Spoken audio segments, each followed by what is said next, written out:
Traveler and Paimon. What a fantastic night! I'm still immersed in all the happiness and joy, like a candle floating on water. So are we, and that's why we're here to talk with you. Is there anything you want to know?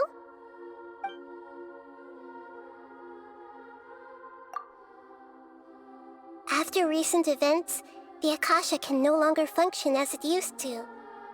I've given it some thought, and have decided to shut it down permanently.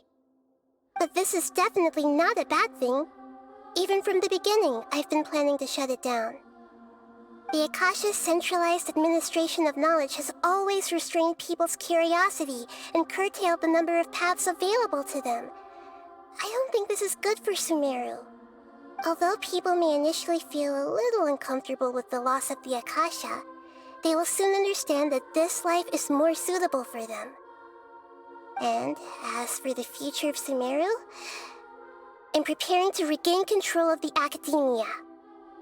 The former sages have received their punishment, but the new sages have yet to be selected. I will oversee the process personally. I hope that the new 6 great sages will be more focused on academics. Sumeru needs such leaders more than ever. The other big issue is the people of King Deshret. All the residents of the desert, in fact. They have been mistreated for far too long.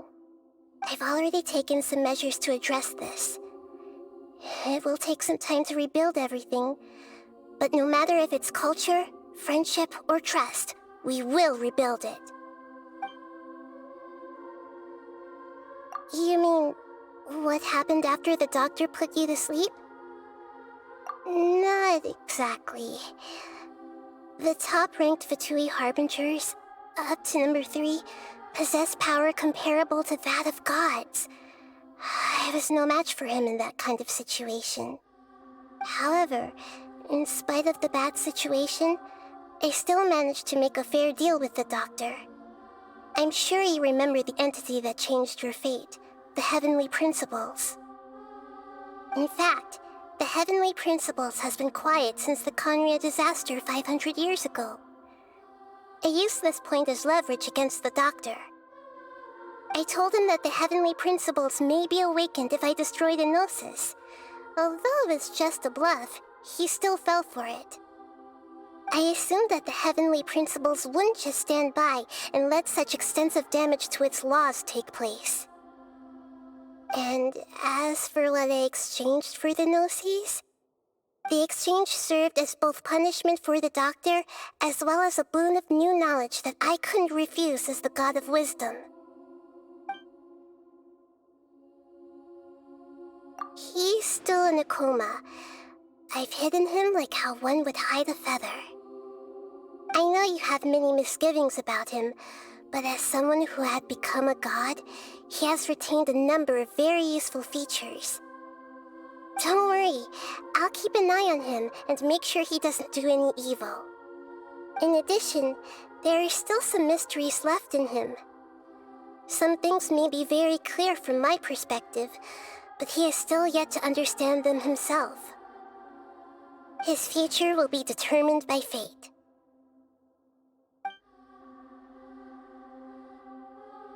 Is that where you're headed next? Fontaine, the Nation of Justice? As far as I know, that nation operates in the judicial system. Does their Archon personally judge people? No, there's a Chief Justice in Fontaine. Generally speaking, the Hydra Archon, Focalor, won't preside over individual trials. However, even then, Focalor will still make herself present at just about every trial. It seems that she just likes to immerse herself in that sort of atmosphere.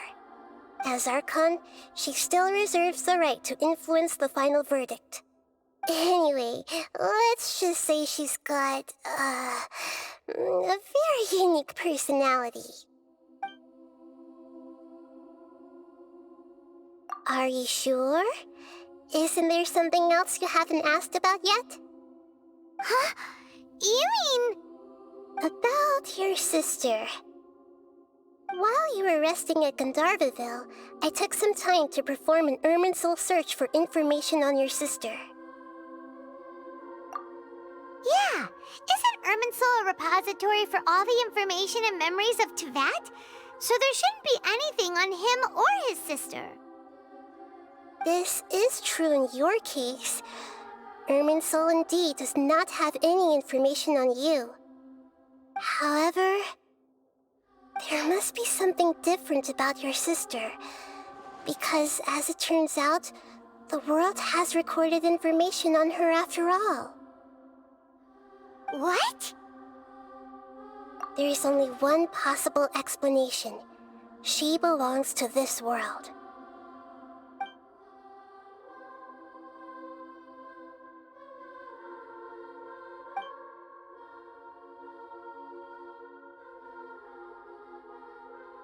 But nothing about this makes any sense! Wasn't this your first trip to Teyvat? According to the records I was able to access, your sibling suddenly appeared in Conria.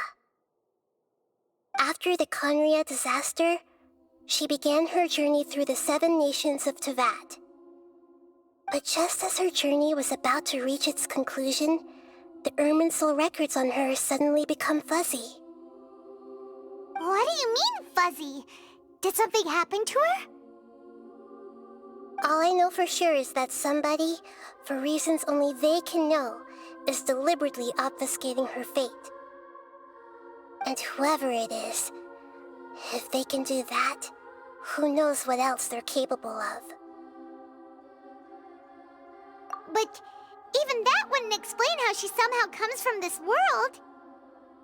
Something else I noticed was that according to these records, the Fatui have not classified your sibling as one of the Descenders.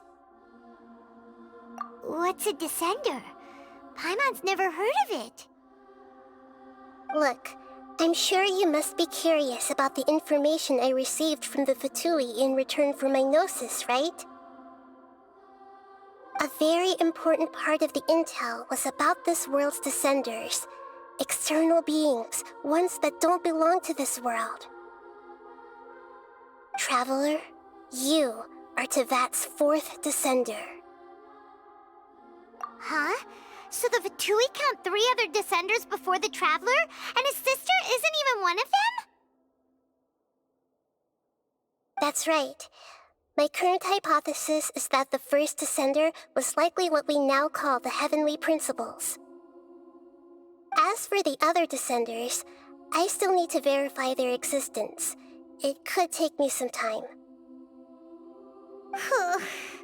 Paimon's head's about to burst from all this crazy new information. And yet, even knowing all this, I'm sure you must still have a lot of unanswered questions. I must say, I truly regret that I can't help you more as the God of Wisdom. There are many questions in my heart as well. I will need some time to go through each one of them.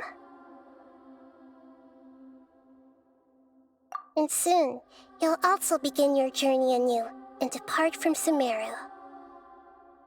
I'm very interested in your future. It's a journey that can't be observed or recorded by this world. If fate is the ultimate knowledge, then your future will be the ultimate fate. Paimon's sure glad we got to meet you, Nahida. The pleasure is all mine. I can't thank you enough.